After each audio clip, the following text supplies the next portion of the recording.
O nome desse episódio de hoje eu chamei de A Força da Vulnerabilidade. E significa o seguinte, que é possível hoje em estratégia de posicionamento de marcas, você transformar a sua fragilidade, a sua vulnerabilidade na sua maior força no seu posicionamento de marca pessoal. E você sabe o quanto o posicionamento é importante e o quanto a falta de um posicionamento claro dificulta a vida de muitos profissionais, de muitas empresas, mas de muitos profissionais. E nesse episódio eu quero trazer um case empresarial. Rapidamente vou contar como eu construí esse posicionamento partindo de uma fragilidade para transformar numa grande força. E no final desse vídeo eu trago um exemplo de uma pessoa que também construiu um patrimônio maravilhoso na sua vida, baseado numa certa vulnerabilidade. Então, se você está comigo aqui no YouTube, por favor, se inscreva no canal. Enquanto eu introduzo esse vídeo aqui, você já se inscreve no canal, deixa seu comentário no final, que ele é muito importante para mim. Compartilha com alguém que precisa também discutir, ouvir, refletir sobre esse nosso debate hoje aqui, e eu espero que seja de grande valia para a sua vida profissional, para a sua carreira, para o seu desenvolvimento. E na ideia de posicionamento, quando eu vou posicionar marcas, eu faço isso há 40 anos com marcas corporativas e há 23 anos planejo marcas pessoais, marcas de pessoas, a ideia é que a gente consiga entender o contexto antes de qualquer coisa. Isso assim é um ponto básico da construção de um posicionamento. Ele não pode ser uma coisa rápida, onde as pessoas fazem no fim de semana, se descrevem ali, já saem, acreditam que estão posicionadas, por isso é um grande erro. Um posicionamento exige uma reflexão profunda sobre quem você é, que ativos e passivos você domina, e que também você olhe para o mercado e entenda os seus competidores, entenda a lógica do segmento, que é muito importante, que espaços estão ocupados, que espaços vazios existem no mercado, para que você consiga reunir esse olhar sobre si mesmo, entendendo o que você domina e o que você não domina, e o que existe de espaço no mercado. Por isso, esse é um trabalho que precisa ser feito com muita seriedade, para que você consiga entender o que eu vou explicar aqui nesse vídeo, que eu espero que ilumine as suas decisões, os seus insights aí, de transformar uma aparente vulnerabilidade numa grande força.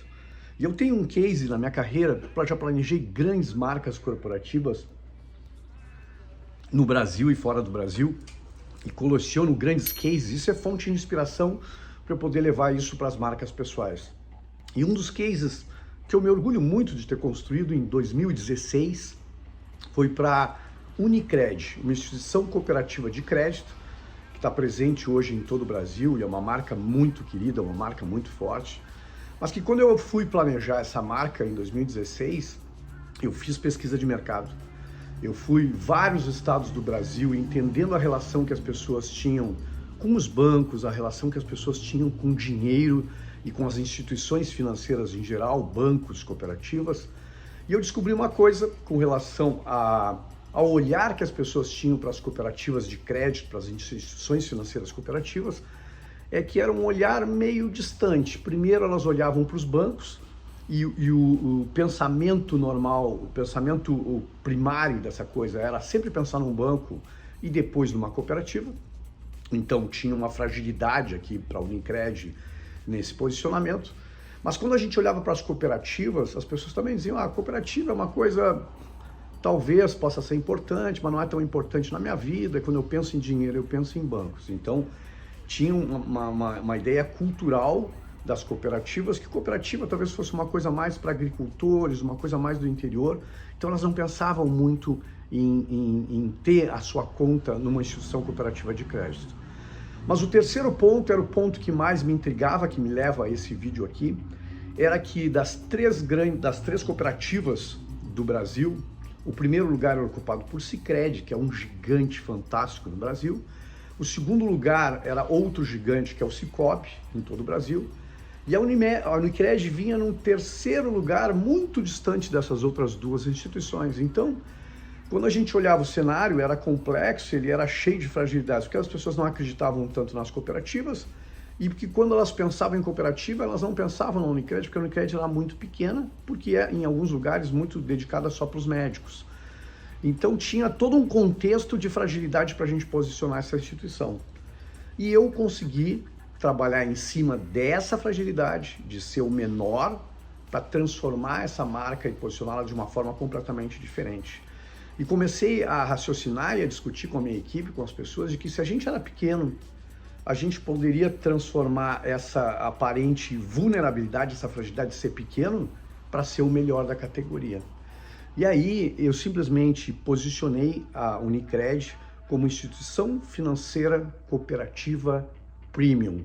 Foi a primeira instituição cooperativa a se posicionar como premium no Brasil, fazendo de uma fragilidade de ser pequeno uma grande vantagem frente aos grandes. Por quê?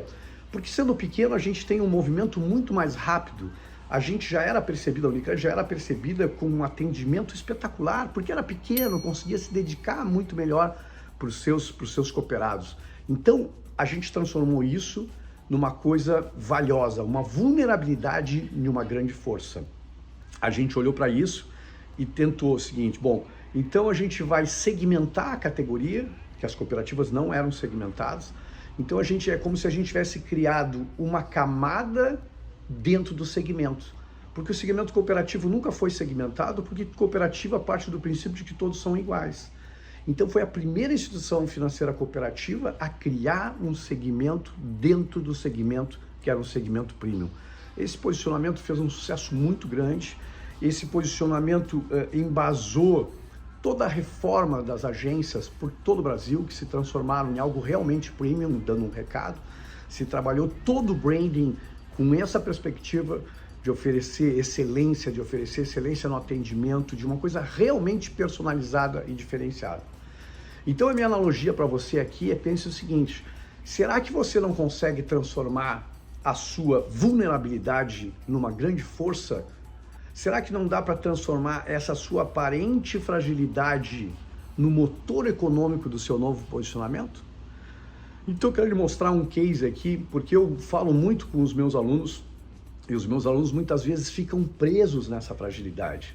Então eles olham assim, mas eu sou muito velho, eu não consigo mais me reposicionar no mercado, ou eu tive muitas experiências diferentes, né? Participei de muitas áreas e hoje não domino nada porque eu tenho muitas experiências diversas. Então eu te conto um outro case que está no meu terceiro livro, Autenticidade, que é o paisagista Burle Marx, que simplesmente é o maior, foi considerado, né, o maior paisagista do mundo, considerado assim realmente uma autoridade no mundo inteiro.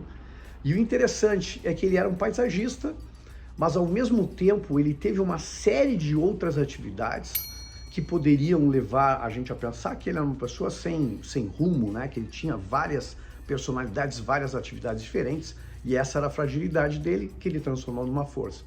Porque Burle Marx, paisagista famoso e reconhecido, era também tapeceiro, era também escultor e era designer de joias, que muito pouca gente sabe. Então, se olhar a carreira até um certo tempo, parecia uma pessoa que não tinha muito rumo, não tinha muita noção, porque ela fazia muitas coisas diferentes. Designer de joia, paisagismo, tapeceiro, escultor. Mas se vocês olharem e pensarem, investigarem a obra do Burle Marx, vocês vão ver que ele transformou toda essa experiência nessas diferentes atividades realmente em fazer jardins que são obras de arte. Pense nisso. Ele dominava escultura, ele dominava tapeçaria, ele dominava design de joias e ele levou tudo isso para o paisagismo.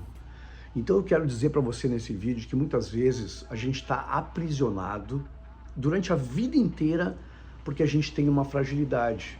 Ou estamos num lugar muito pequeno, uma cidade do interior, ou porque chegamos nessa profissão e parece que ela é composta por muitos profissionais bem-sucedidos e não existe espaço. E a gente muitas vezes pode transformar essa aparente fragilidade numa grande força, desde que a gente faça um profundo mergulho de autoconhecimento, que a gente realmente entenda aquilo que nós somos muito bons, que a gente pode se tornar excelente, que a gente entenda quais são as áreas que a gente tem vulnerabilidade, que a gente olhe para o mercado e veja os espaços, que a gente olhe para os competidores e a partir daí a gente transforme as nossas vulnerabilidades nas nossas maiores forças. Essa é a parte maravilhosa do posicionamento, que leva tempo, precisa ser profunda, mas pode ser libertadora para você, que muitas vezes passou a vida inteira preso em alguma vulnerabilidade. Então eu encerro esse vídeo lhe perguntando, qual é a sua grande vulnerabilidade que pode ser transformadora na sua vida para um belo posicionamento e para o seu desenvolvimento como profissional?